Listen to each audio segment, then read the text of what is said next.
What is up, everybody? Welcome back to the Crew 2. And well, as y'all know, it is Wednesday, which means the new summit is now live. And for this week, we have the Untamed Italians, which crazily enough is actually the last summit until the next episode on the game. I really do feel like time is flying by. But for this summit, guys, we're going to have the Lamborghini Huracan Performante once again making its appearance in the game here. So if you guys have missed this car, this is definitely one of those summits I would highly recommend going after. Honestly, the Performante is probably one of the coolest cars in the entire game. I really do love this thing. But nonetheless, though, in gold, we have the legendary half set, which is the other score breaker set to the other part in that one summit. So if you are looking for a better set for the drift class, this is definitely one to consider going after. I really do feel like it does help tremendously, especially if one of the new events in the upcoming summits might have some type of drift event. That would definitely help tremendously with those. And now moving right over to the Untamed Italian Summit here, starting off with the aerobatics. So for this, guys, luckily the aerobatics are going to be very straightforward. For me, I did run the Zivko Edge 540 V3, which I highly recommend trying out this plane if you guys have not. The Harman Rocket 3 is also going to be really good, but the stability on the Zivko, I really do feel like is going to be top tier. But moving over to the next skill is going to be a slalom, and for this one, I ran the Vector V40R. I would say this is probably going to be the best boat to use on basically any of the slaloms. I really do find this thing to be a lot better than the 1414 Demon. Now don't get me wrong, that boat can definitely be used on these, but I really do feel like the Vector's a better choice, mainly because of the handling that it does have. Now moving over to the last skill is going to be an escape, and for this one I did actually use the Red Bull RB14, so I'm sure a lot of you guys have probably been noticing this thing taking over most of the leaderboards, and my goodness guys, the Red Bull RB14 is honestly absolutely insane. The RB14 did actually get the handling update recently, and my goodness, you guys will probably notice this the second you jump into this car. Like, it's honestly that insane.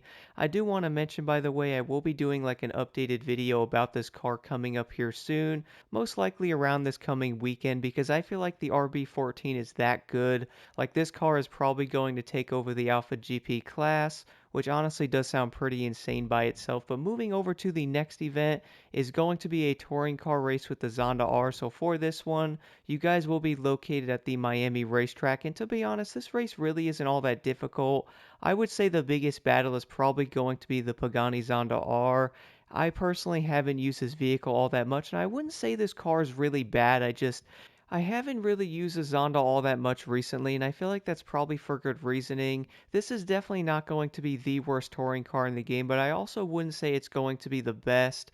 The main reason why I say that is going to be the way the car actually shifts and or accelerates. If you guys are running manual, by the way this car will bounce off the red line might get kind of annoying at times. Luckily, it does handle pretty decently, so at least it's going to have that plus to it.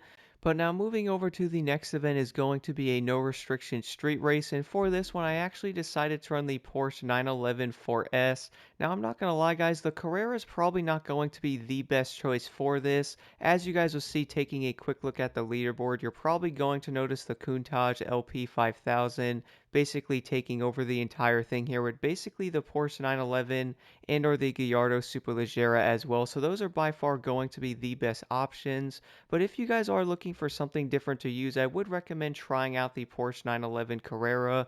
I feel like this car is actually really good. It has really nice handling. It was sticking around the corners very nicely. The only drawback though is it is going to be an 8-speed. So if you guys are running manual on the game, it might take a bit to get used to because you can find yourself shifting a lot. At least that's what I did notice with it. But even then, I feel like the 911 Carrera is going to be a pretty solid option for this event.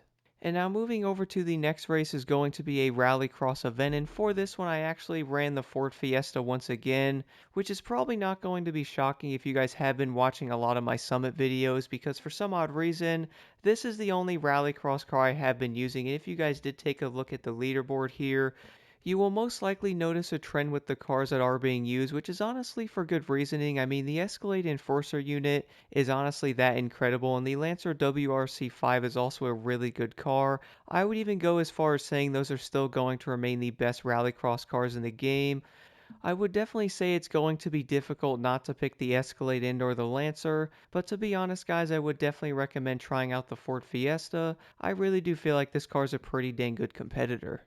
But now moving down to the next event is going to be another street race, and for this one you guys will have to drive the Berlinetta. Surprisingly, this car is actually going to be really good. I feel like it has one big flaw to it, which I'm sure many players are probably going to notice that very quickly, but that's going to be the top speed on the Berlinetta is like 232 miles an hour, so that's actually going to be one of the lowest top speeds in the entire street class, which is honestly kind of interesting. But luckily, guys, the Ferrari's going to have one good thing going for it. That is going to be its handling, which I found to be insanely good.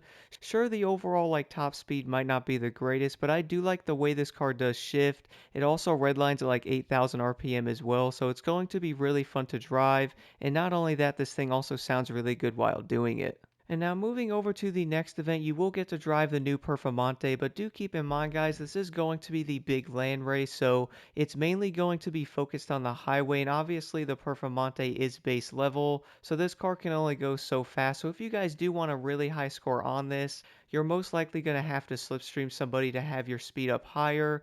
But luckily you can also get around 120,000 points doing this solo, but if you really do want a higher score on this, you will most likely have to bring a few people into the race with you. And now moving over to the final event in the summit, you guys will have to drive the Veneno in a street race, which honestly isn't all that bad. What's also kind of funny is I didn't find the Veneno to be as bad as I thought it was going to be. I might have to try this car out more in the future, but even then though guys, with how this thing handles, I still got around 2 minutes and 15 seconds with it. So I also do want to mention, by the way, you can also cut the corners pretty hard in some areas. I was wondering if I can actually break some of the signs, and it does turn out you can. So do keep that in mind with this event. I would say the biggest thing about this race is probably going to be cutting the corners. I was noticing that helping tremendously with keeping your speed up and or also keeping your speed higher, which in return is going to get you a better time on the summit. But that will basically do it for the Untamed Italians, guys. Let me know your thoughts and if you have any questions in the comments below, and let's jump right into this.